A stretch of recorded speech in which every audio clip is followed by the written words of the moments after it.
Good morning दोस्तों, ला expert point channel पे आप सभी का स्वागत है। जैसा कि दोस्तों मैंने आपको इससे बिहार जुडिशरी से संबंधित एक आपको महत्वपूर्ण सूचना देना चाहता हूं कि जो बिहार की 32वीं बिहार न्यायिक सेवा प्रतियोगी परीक्षा है उसमें 155 पोस्ट निकाले गए हैं, जिसमें आप स्क्रीन पे देख रहे होंगे कि इसमें बिहार जो ये दिखाई दे रहा होगा दोस्तों कि इसमें 155 पोस्ट निकाले गए हैं, जिसमें 2 वैकेंसी को मर्ज करके निकाला गया है, जिसमें विज्ञापन संख्या जो है 10-17 है और 13/1/2023 के संदर्भ में, और दूसरा है 25/61 दिनांक 7/2/2023 के संदर्भ में। इसमें 155 पोस्ट निकाले गए हैं, जिसमें आप देख सकते हैं इसमें जो पोस्ट आपको हैं, इसमें महिलाओं के संदर्भ में अगर देखें तो टोटल पोस्ट जो है 155 है, और जो अनारक्षित वर्ग है उसमें आपको 61 पोस्ट है और 22 पोस्ट जिसमें महिलाओं के संदर्भ में है। आर्थिक रूप से कमज़ोर वर्ग के लिए 15 पोस्ट है, जिसमें 4 महिलाओं के लिए है। अनुसूचित जाति के संदर्भ में अगर देखें यहाँ पे तो वो है आपको 29 पोस्ट, जिसमें महिलाओं के लिए 7 पोस्ट है। जिसमें अनुसूचित जनजाति के लिए देखें तो यहाँ पे 2 पोस्ट है, 1 महिलाओं के लिए है। इसके बाद अन्य पिछड़ा वर्ग के संदर्भ में देखें, जो अत्यंत पिछड़ा वर्ग है उसमें 30 पोस्ट हैं और इसमें 10 महिलाओं के लिए हैं। और पिछड़ा वर्ग के लिए देखें तो यहाँ पे 18 पोस्ट हैं और 6 महिलाओं के लिए हैं। टोटल पोस्ट महिलाओं के लिए हो गए 50, मतलब 50 पोस्ट। अब दोस्तों दूसरा इसमें डाउट रहता है स्टूडेंट कैंडिडेट्स का कि बार काउंसिल में रजिस्ट्रेशन होना अनिवार्य है या नहीं।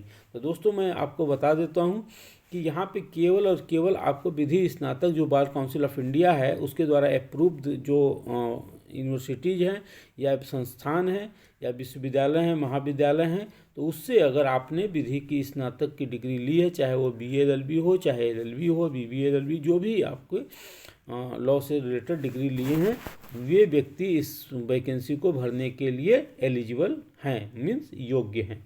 दूसरा डाउट यह रहता है कि एज का क्या है। तो एज के संदर्भ में अगर देखें तो आपकी जो आयु है वो 1 अगस्त 2022 को 22 वर्ष हो जानी चाहिए, उससे कम नहीं होनी चाहिए। और दूसरी बात है कि जो आपकी आयु की गणना की जा रही है इस बार वो है 35 वर्ष से अधिक नहीं होना चाहिए, किंतु ये 35 वर्ष कब है वो होगा 1 अगस्त 2019 को। तो उनके लिए अपॉर्चुनिटी, गोल्डन अपॉर्चुनिटी, जिसकी आयु इस समय अगर देखा जाए तो यहाँ पे देख सकते हैं 39 साल हो चुकी होगी या 38 साल में भी आप काउंट कर लीजिएगा, तो उनके लिए अपॉर्चुनिटी है। 4 साल का बेनिफिट हो रहा है कि जो इस समय 39 साल के हैं। और महिलाओं के संदर्भ में देखें तो ये 40 वर्ष है।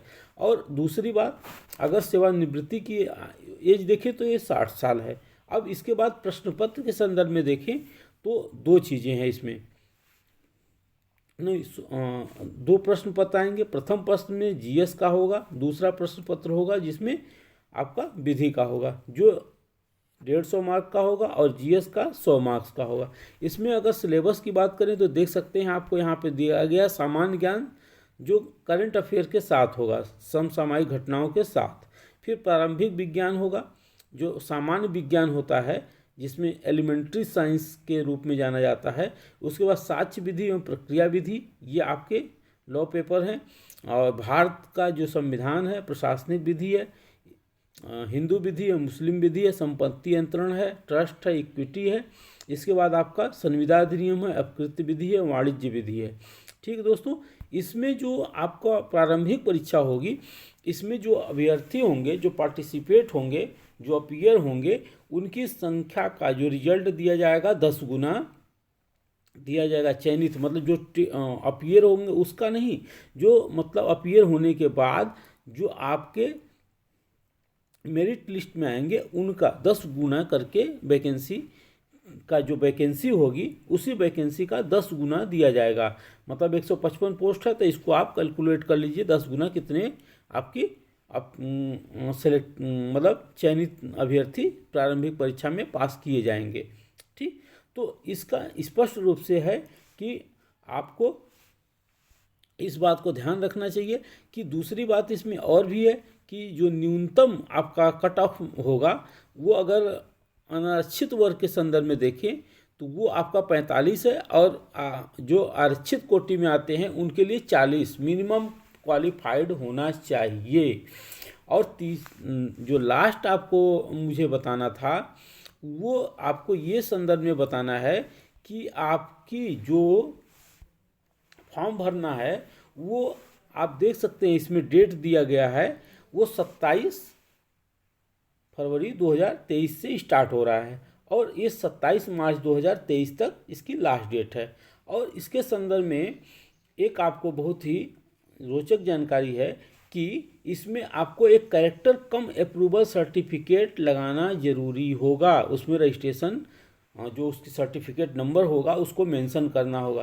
तो दोस्तों जो भी इस फॉर्म को भरना चाहते हैं वे अपना 27 मार्च 2023 से पहले जहाँ कहीं भी रह रहे हों अभी आज ही के डेट में वो अप्लाई कर दें जहाँ से उन्होंने विधि स्नातक की डिग्री ली है। नहीं तो आपको में भी हो सकता है कि इसमें लेट हो सकता है, इसलिए आप पहले से ही अपना कैरेक्टर कम अप्रूवल सर्टिफिकेट बनवा लें। तो दोस्तों ये रही आपको जानकारी। अब इसके संदर्भ में दूसरी जानकारी है होगी जो कि इसके एग्जामिनेशन डेट की है, वो मैं आपको जल्द ही बता दूंगा जब ही इसको रिलीज की जाएगी। ठीक दोस्तों, तब तक के लिए दोस्तों आपका बहुत बहुत धन्यवाद वीडियो देखने के लिए। ठीक, और चलते चलते मैं दोस्तों आपसे एक रिक्वेस्ट करते चला जा रहा हूँ कि आप इस वीडियो को खुद देखें और अपने दोस्तों में शेयर कर दें। और अगर चैनल को सब्सक्राइब नहीं किए तो दोस्तों आपसे रिक्वेस्ट है कि सब्सक्राइब कर लें, क्योंकि बहुत लोग हैं जो चैनल को अभी जो एनालिसिस आता है उसमें ये देखने को मिला है 50% से अधिक लोगों ने चैनल को देखा किंतु सब्सक्राइब करने वाले 50% ही थे।